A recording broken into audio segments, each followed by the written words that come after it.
আসসালামু আলাইকুম। আজকে আপনাদের সাথে খুব সহজ একটি রেসিপি যেটি সবাই বানাতে পারেন সেরকম একটি রেসিপি গরুর মাংসের ঝাল ভুনা আপনাদের সাথে শেয়ার করতে এসেছি।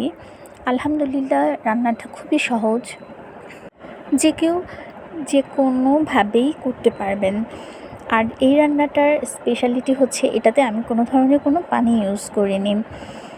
প্রথমেই একটা হাঁড়িতে আমি কিছু পেঁয়াজ, এলাচ, দারচিনি এবং তেজপাতা দিয়ে তেল দিয়ে খুব সুন্দর করে ভেজে নিয়েছি। পেঁয়াজের কালারটা যখন হালকা একটু ক্রিম কালার হয়ে যাবে, ওটার মধ্যে আমি আদা বাটা এবং রসুন বাটা অ্যাড করেছি। আদা এবং রসুনটা খুব ভালো করে একটু ভাজি করে নিয়েছি ওই পেঁয়াজের সাথে। এরপর আমি গুঁড়ো মশলা দিয়েছি, মরিচ গুঁড়ো, হলুদ গুঁড়ো, জিরা এবং ধনিয়া গুঁড়ো। এগুলো আপনি আপনার পরিমাণ মতো দিবেন।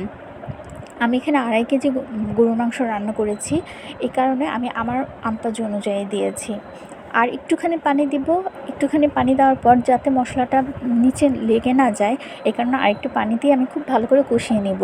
মশলা যখন উপরে এরকম তেল উঠে আসবে, তার মানে আমার মশলাটা খুব ভালো করে কষানো হয়েছে।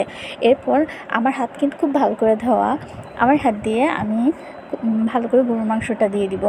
গরুর মাংসটা দেওয়ার পর খুব ভালো করে এটা আমি কষিয়ে নিব। কষানো হয়ে গেলে খুব সুন্দর করে আমরা এটা প্রথমে মিডিয়াম টু হাই হিটে রাখবো।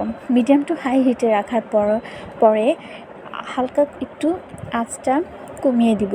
কমিয়ে দিলে হবে কি, মাংসটা ওই যে পানিটা উঠেছে ওই পানিতেই রান্না হয়ে যাবে।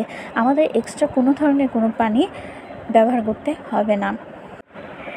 এভাবে ঢেকে দিলেই খুব চমৎকার এই রান্নাটি হয়ে যাবে। খুব বেশিক্ষণ লাগে না, এমনকি কোনো ধরনের প্রেশার কুকারও দরকার পড়ে না। খুব বেশি মাংস থাকলে এভাবে একবার ট্রাই করে দেখবেন, ইনশাল্লাহ আপনাদের ভালো লাগবে।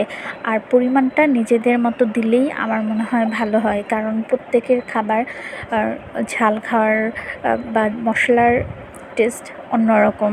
তাই বলবো, একবার ট্রাই করে দেখবেন এই পানি ছাড়া কষা কষা ঝাল ঝাল মাংস। অবশ্যই আপনাদের ভালো লাগবে ইনশাল্লাহ।